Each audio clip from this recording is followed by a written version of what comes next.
Hello children, and today we are going to start with a new chapter, that is work, energy and power. In this video, we'll be talking about work. So how to define work? When we say that work has been done. Work is said to be done when on application of force, there is displacement in the body and it is in the direction of the force applied. I repeat, work is said to be done when on application of force there is displacement in the body in the direction of force applied. Fine. So suppose this box is lying here and I'm applying force to it. So it starts moving in the direction of force applied. Hence, amount of work will be done. Right? It means, what are the two factors that are important for work to be done? One is the force. Force has to be applied, only then work will be done. Second, displacement should be there, only then work will be done. Work will be said to done, right? Now suppose this wall is there and I keep on pushing it for 3 hours. I know I'll be sweating, but even then no amount of work will be done. Why is it so? Because this wall is not going to move. That's why. No displacement, no amount of work done, right?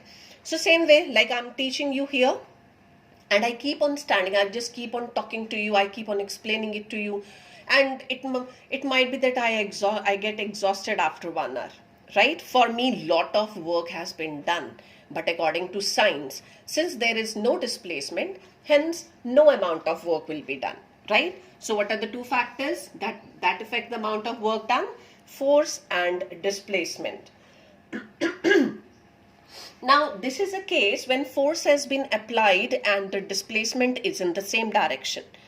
But what about the cases when a body is inclined to the surface, like you have your ramp, right?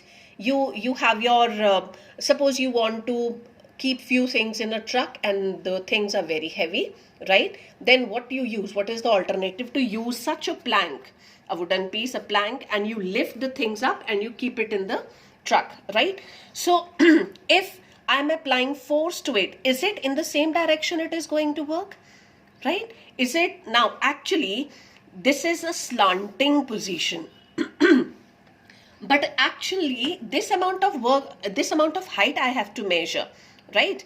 So it is just like this amount of height I have to measure, I have to climb, but actually this whole plank has been used. It means this amount of distance has been covered, right? So is it the amount of work done is going to be equal to force into displacement, or the inclination here that has been made by the plank with the ground is going to make a difference? Yes, it is going to make a difference. Now, what is the difference? Actually, here we can dissolve force and displacement into components. So what are these components?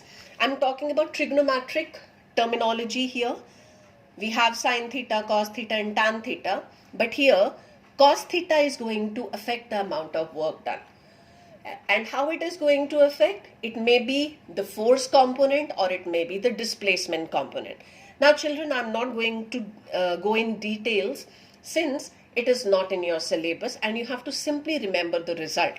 That is how it makes a difference. That suppose this is the height actually that is to be measured, but this inclined plane has been used like I just showed it to you, right? So when force will be applied to this body, right, to make the body move till here, right? So this and this is actually the distance that you want to measure, right? So it has been now divided into your displacement component. So in that case, the amount of work done will be your Fs cos theta. Same way, it might be that I divide it into your force component, right? In that case, again, suppose it is your force component, then it's going to be like this. I'm repeating children, this is not there in your syllabus. Just to show it to you, I'm drawing this diagram, right? This is your force. And when I'm going to dissolve it into force, this is going to be here. This is your theta. And this is going to be Fs cos theta here. Sorry, not displacement. I'm talking about the force component only, right? So when this amount of force is being applied here, right? This is force applied and it starts moving this side. This is the inclination making with the ground, right? So here we will have W is equal to F cos theta into S. Fine.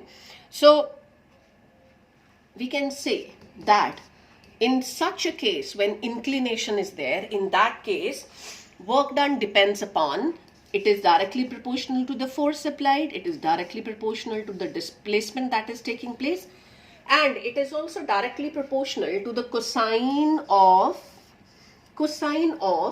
the angle between the directions of force, direction of force and the displacement, right?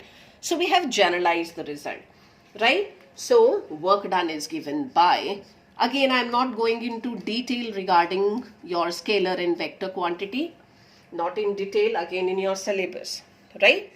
So now we have two formulas.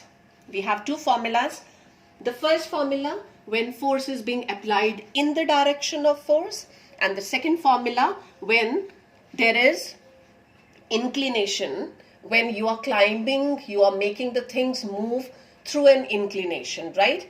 So we dissolve it into components, maybe force, maybe displacement, and we get a result.